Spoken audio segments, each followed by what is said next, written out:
আসসালামু আলাইকুম রহমতুল্লাহি ওয়া বারাকাতুহু ওয়াসসালাতু ওয়াসসালামু আলা রাসূলিহিল কারীম আম্মা বাদ।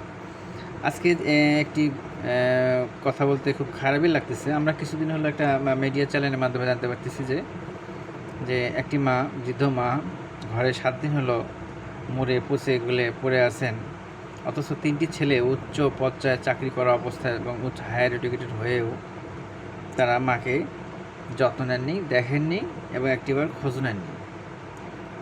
তো আমি এর আগে অনেক ভিডিওতে বলেছি যে আমাদের বর্তমান সমাজ প্রেক্ষাপটে যে শিক্ষায় শিক্ষিত হই আমরা, এটা আসলে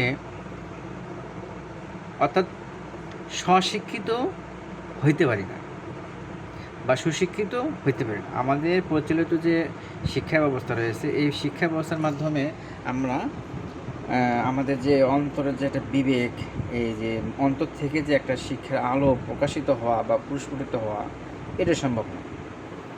তো যে বর্তমান পরিচালিত শিক্ষার মাধ্যমে হয়তো বা শারীরিক এবং মানসিক কিছুটা বিকাশ ঘটলেও পরিপূর্ণভাবে মানসিক বিকাশ ও মূল্যবোধ জাগ্রত করতে গেলে অবশ্যই আমাদের ধর্মীয় জ্ঞানের প্রয়োজন, বিশেষ করে ইসলাম ধর্ম।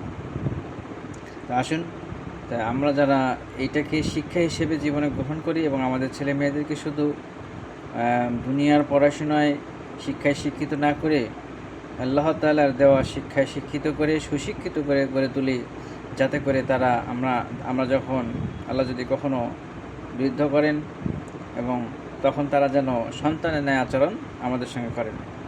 তা আমরা আমাদের সন্তানকে ইহকালের চেয়ে পরকালের কথা বেশি বেশি জানাবো এবং মহান আল্লাহ তাআলার দিয়েও যে শিক্ষার বই রয়েছে পবিত্র কুরআনুল কারীম, তার আলোকে এবং নবী করিম সাল্লাল্লাহু আলাইহি ওয়াসাল্লামের সুন্নাত অনুযায়ী চলার চেষ্টা করবো ইনশাআল্লাহ। আসসালামু আলাইকুম রহমতুল্লাহি ওয়া বারাকাতুহু।